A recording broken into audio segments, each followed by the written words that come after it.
Shalom sahabatku, mari kita siapkan hati kita untuk dapat merenungkan kebenaran firman-Nya di pagi hari ini, yaitu keluar dari semak duri. Mari kita buka Alkitab di dalam kitab Kidung Agung 2 ayat pertama sampai dengan yang kedua. Bunga mawar dari Saron aku, bunga bakung di lembah-lembah. Seperti bunga bakung di antara duri-duri, demikianlah manisku di antara gadis-gadis. Lukisan keadaan gereja Tuhan yang diumpamakan seperti seorang mempelai wanita yang sangat dikasihi, sangat dicintai oleh mempelai prianya, yaitu Tuhan sendiri. Adalah seperti yang baru saja kita dengar.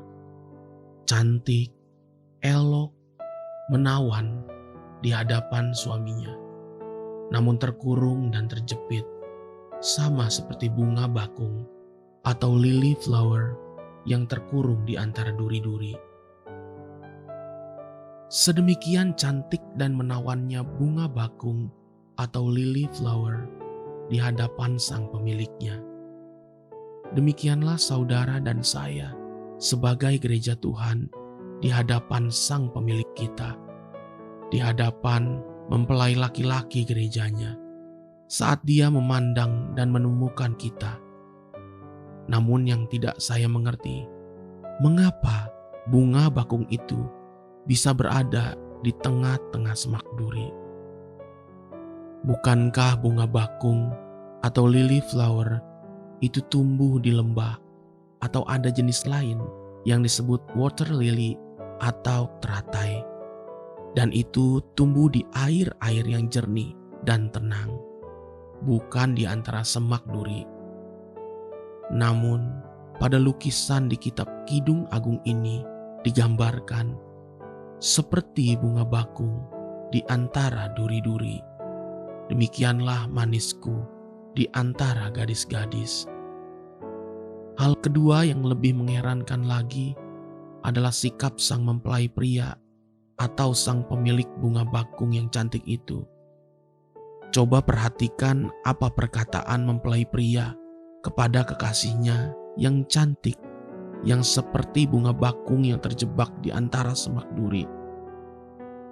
Kidung Agung 2 ayat 10 sampai dengan yang ke-13. Kekasihku mulai berbicara kepadaku, bangunlah manisku, jelitaku, marilah. Karena lihatlah, musim dingin telah lewat, hujan telah berhenti dan sudah lalu. Di ladang telah nampak bunga-bunga, tibalah musim memangkas. Bunyi tekukur terdengar di tanah kita. Pohon ara mulai berbuah, dan bunga pohon anggur semerbak baunya. Bangunlah manisku, jelitaku, marilah.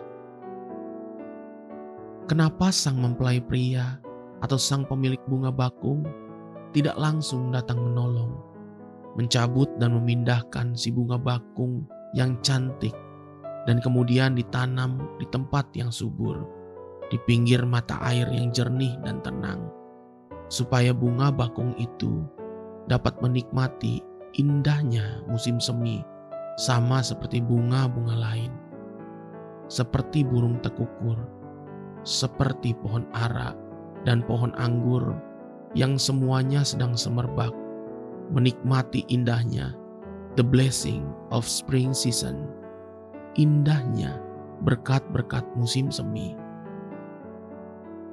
Sebaliknya, justru sang mempelai pria hanya berkata, bangunlah manisku, jelitaku, marilah. Karena lihatlah, musim dingin telah lewat, hujan telah berhenti dan sudah lalu. Bukankah lebih tepat jika mempelai pria lakukan segalanya dan mempelai wanita duduk manis saja? Inilah rahasianya. Di musim-musim sebelumnya, ada musim dingin yang membuat benih-benih semak duri tetap bisa tumbuh dan menghimpit bunga bakung yang cantik. Itu sama seperti pergaulan atau lingkungan yang salah di mana bunga bakung itu ada. Tuhan mengajar, mendorong, dan menguatkan kita. Tapi kita sendirilah yang harus bangkit dan melawan, lalu beranjak keluar dari lingkungan yang salah itu. Kemudian sang mempelai pria berkata dengan bijaksananya, Kidung Agung 2 ayat yang ke-15, tangkaplah bagi kami rubah-rubah itu, rubah-rubah yang kecil yang merusak kebun-kebun anggur kami yang sedang berbunga. Coba perhatikan sekeliling kita. Masih adakah rubah-rubah kecil yang merusak? Masih adakah kebiasaan-kebiasaan dan sifat-sifat lama yang merusak? Tangkaplah, itulah caranya keluar dari semak duri. Haleluya, sahabatku, mari kita sama-sama berdoa. Terima kasih Bapa Surgawi, aku mau belajar hidup sesuai firman-Mu. Terus tuntun dan ajari aku. Amin. Jesus loves you and so do I.